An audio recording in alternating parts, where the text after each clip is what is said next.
इस वक्त हाटीप्या के विधानसभा के विधायक मनोज चौधरी जी खबरीला न्यूज के साथ में मौजूद है। चलिए सीधे हम उनसे बात करते हैं। सबसे पहले भैया आपका खबरीला न्यूज चैनल में स्वागत है सर। जी धन्यवाद।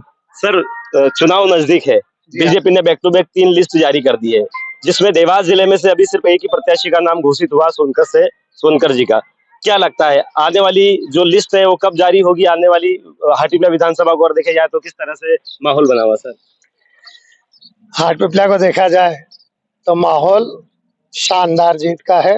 पिछली बार से जितने मतों से हम जीते थे उससे कहीं अधिक मतों से हम जीतेंगे। बात आपने की है टिकटों के मामले में कि देवास जिले की एक टिकट फाइनल की, वो आकांक्षी विधानसभा के रूप में जानी जाती है कि वहां से ज्यादातर समय कांग्रेस के प्रत्याशी विजय हुए हैं। और इसी तरह दूसरी लिस्ट भी जो जारी की गई है वो जहां से भारतीय जनता पार्टी के प्रत्याशी पहले हार चुके हैं या कांग्रेस के विधायक जहां पर है वहां की लिस्ट जारी की है, तो निश्चित रूप से उनको समय मिल जाए, हमारे जितने भी प्रत्याशी हैं उनको। और जिन जिन जगहों से लिस्ट जारी हुई है निश्चित रूप से भारतीय जनता पार्टी की जो सूची को देखकर कांग्रेस बौखला गई है भैया, बुरी तरह से। सबसे बड़ा सवाल ये है कि जब दूसरी लिस्ट जारी की गई उसके बाद दिग्गज नेताओं के नाम सामने आए, कई विधायक जो वर्तमान में विधायक थे उनके भी टिकट काट दिए गए। तो क्या लगता है जो वर्तमान में अच्छा काम कर रहे हैं उनके टिकट काटने के बाद कहीं ना कहीं एक जो है गलत चीजें भी देखने देखिए, को मिली है? भारतीय जनता पार्टी में बड़े नेता छोटा नेता नहीं, सब एक कार्यकर्ता के रूप में होते हैं।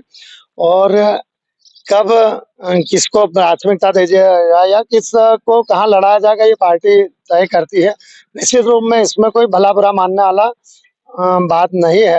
भाई अलग अलग जगह समय परिस्थितियों को देख करके जो भी निर्णय होता है निश्चित रूप से पार्टी हित में निर्णय है। अच्छा, क्या मानते हैं आपकी टिकट को लेकर कितने प्रतिशत आप आश्वस्त हैं? देखिए, जो भी पार्टी करे, जो मैंने क्या कहा कि इसमें हर एक व्यक्ति कार्यकर्ता है और कार्यकर्ता का आकलन पार्टी करती है और उसी आधार पर तय करती है। जैसा भी पार्टी तय करेगी वो सभी मान्य है और बिल्कुल दम से यहाँ से हम जीतेंगे। चलिए, अगर टिकट आपको मिलती है तो क्या प्लानिंग रहेगी नए सिरे से? थोड़ा सा विस्तार से बताइए। देखिए, प्लानिंग तो बहुत है।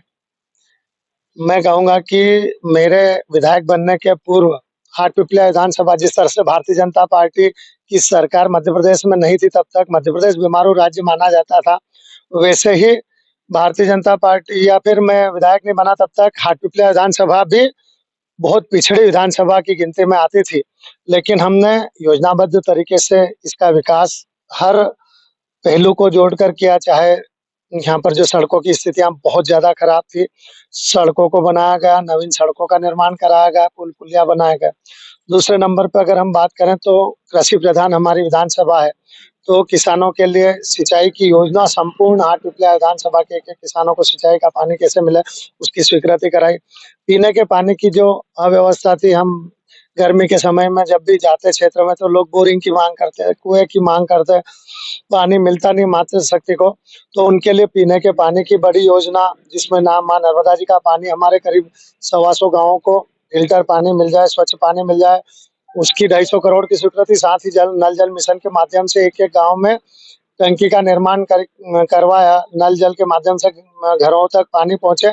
लेकिन जो शेष गांव बच गए नर्मदा जी के अलावा, उन सब के लिए अगली योजना होगी कि किसी भी प्रकार से उनका जल स्रोत स्थानीय न होकर हमारी बड़ी नदी के माध्यम से हो जाए, ताकि कभी भी हमारी मातृशक्ति को पीने के पानी की समस्या नहीं आए।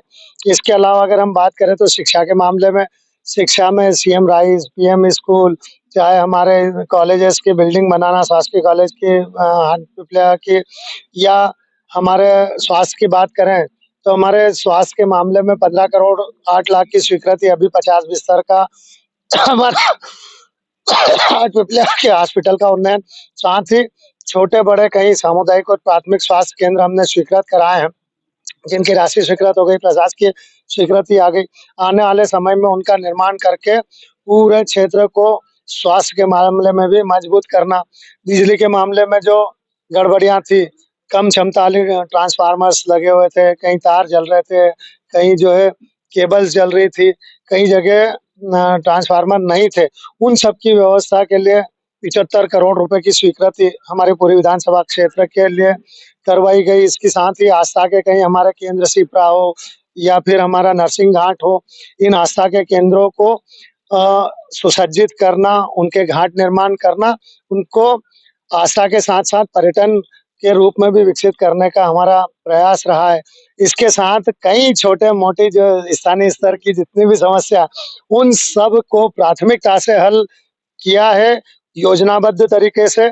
जिन अब आने वाले समय की मैं बताता हूँ कि जिन कार्यों को हमने स्वीकृत कराया है, उन कार्यों का क्रियान्वयन करवाना अच्छे से, एक-एक व्यक्ति को उसका लाभ मिल सके, एक-एक गाँव को उसका लाभ मिल सके।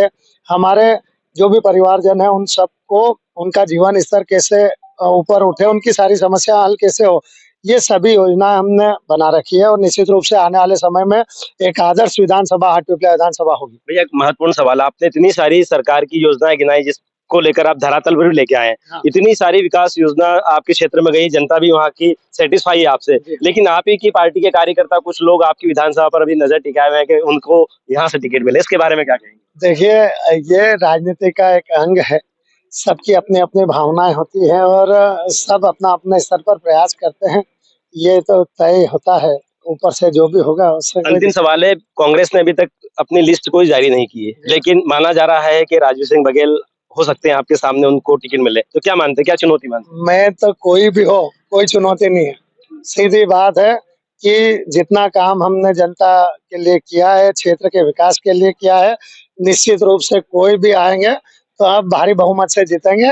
ये बिल्कुल मजबूती से हमारा जो है इरादे हैं। बहुत-बहुत धन्यवाद। तो ये थे हाटपिपल्या विधानसभा क्षेत्र के विधायक मनोज चौधरी जी, जिनका स्पष्ट रूप से कहना है कि उन्होंने उनके जो कार्यकाल में जो विकास कार्य किए हैं, उन्हीं मुद्दे को लेकर एक बार फिर से अगर पार्टी उनके पर विश्वास जताती है, तो क्षेत्र में दमदारी से चुनाव लड़ेंगे। और उन्होंने ये भी बताया है कि अगर कांग्रेस से कोई भी दावेदार अगर उनके सामने आता है, तो वो टिक नहीं पाएगा। कैमरा पर्सन ओम प्रकाश सेन के साथ राम माल्या, खबरीला न्यूज़, देवास।